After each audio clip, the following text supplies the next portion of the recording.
Today I'm going to show you how to create high quality thumbnails for your business or YouTube channels.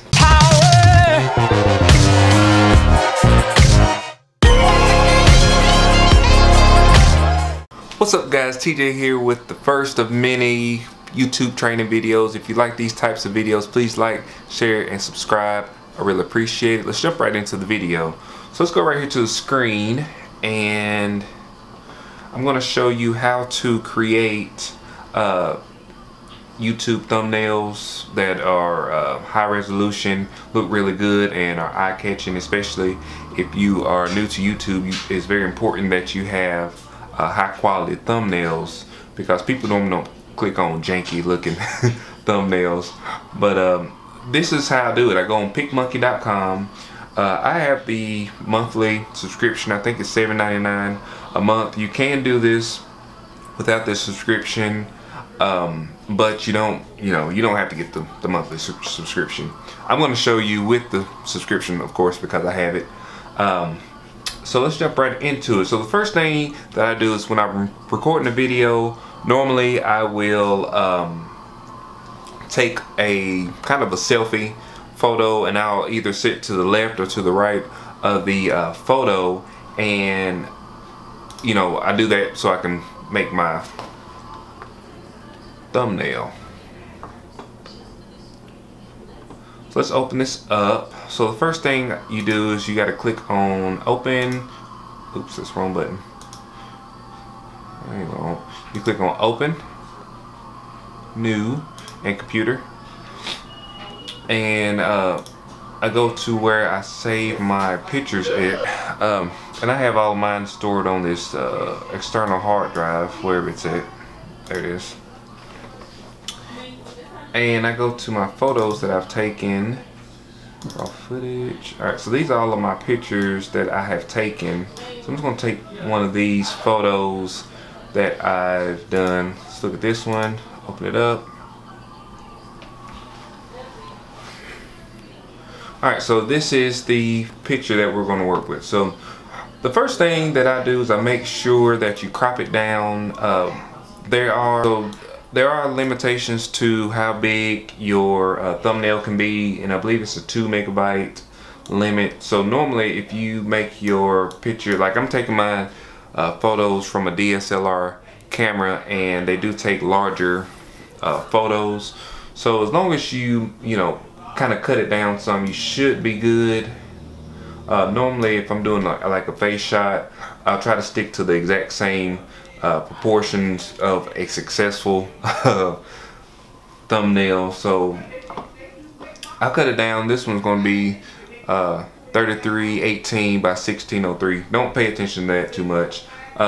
This spot is going to be the area that you are going to include your wording.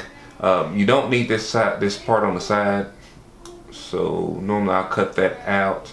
Sometimes I'll take it right up to the hat or to the top of my head, and that's it. So that's 2864 by 1574. It don't matter. Apply. So here's my photo.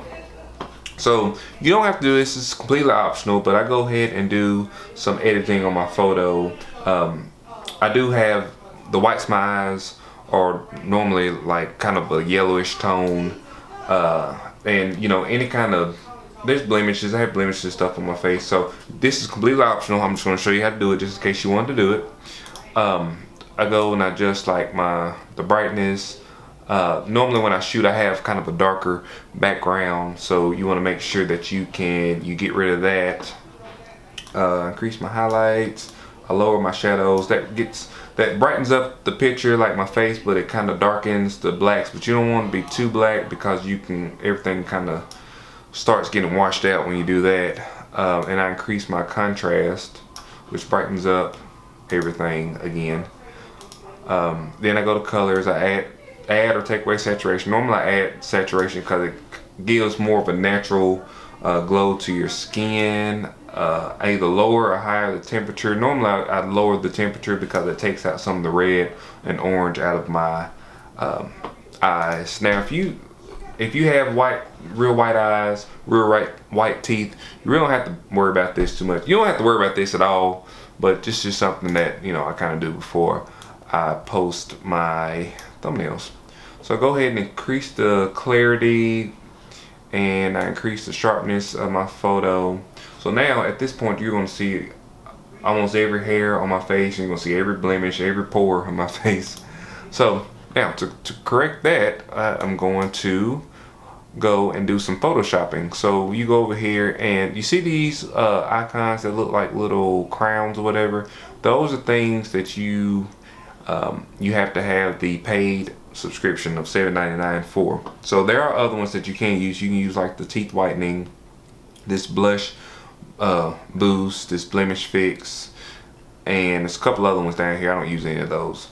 So normally the first thing I do is I'll go through and I click on the eye brighten, and I'll lower the fade, and then I'll go around this part and take that out, and I'll add this part to it. It just defines kind of everything.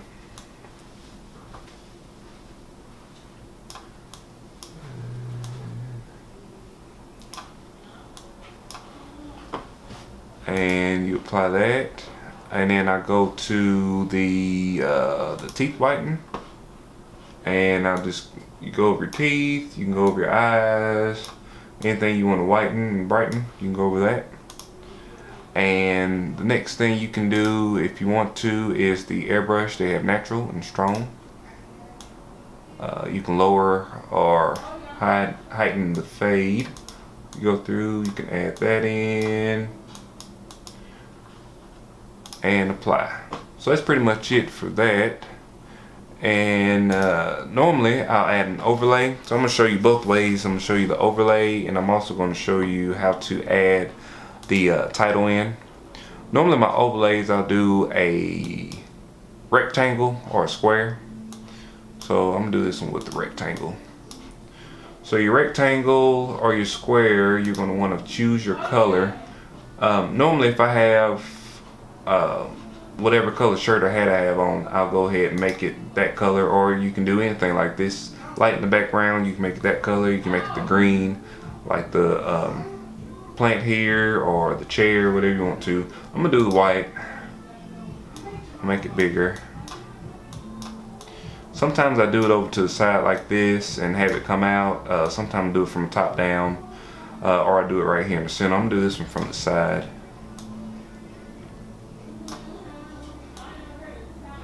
And I normally always fade it a little bit, about 20%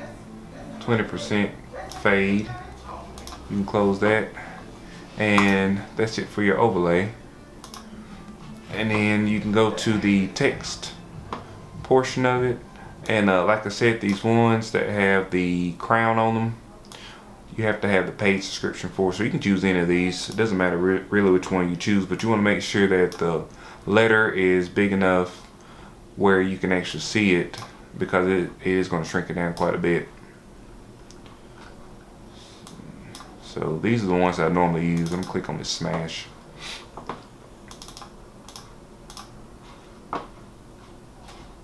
Let's see. Alright, so you can type in whatever your title of your video is.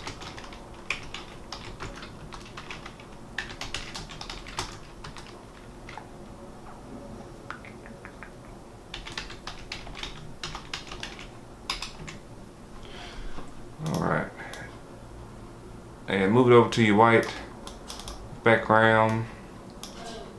Increase the size, how big you want it to be.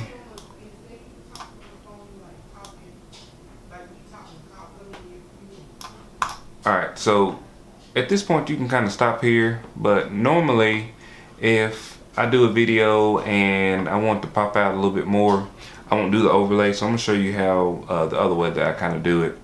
So let's get rid of this overlay for now. So right here you have your wording. It's black, so it kind of fades into the background, so you want it to pop out. So what I'll do is I'll go up here to effects,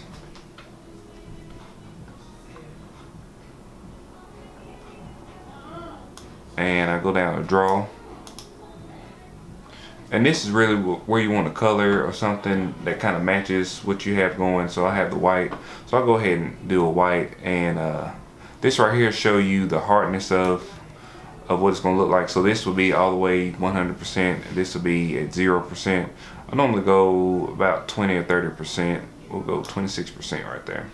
And then also you want to make your brush size a little bit smaller depending on how big or small your wording is. So we'll go right there. Sorry, I messed it up. Alright, and then what you want to do is go right, just follow your letters.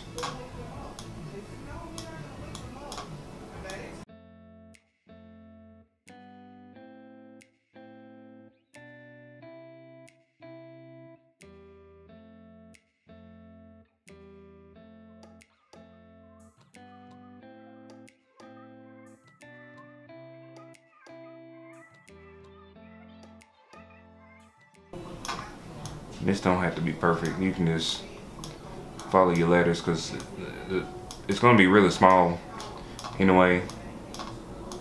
Your thumbnail is, so they really won't see out like all the details of it, but they'll get the effect.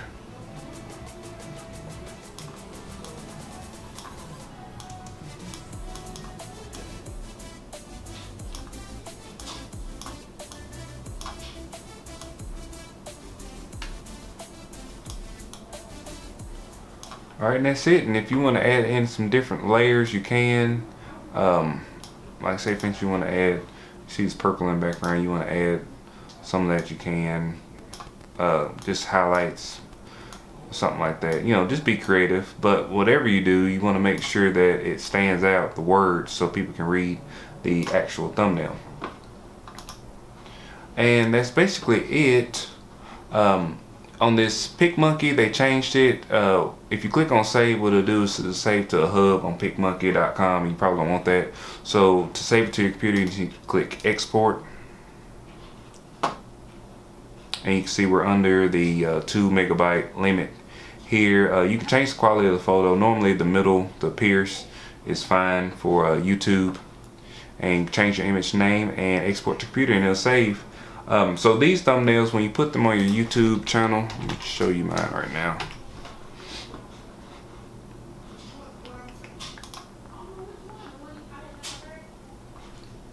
When you go on your YouTube channel, you might have to play around with the size of the thumbnail, because you see how this one is kind of clipping the top a little bit.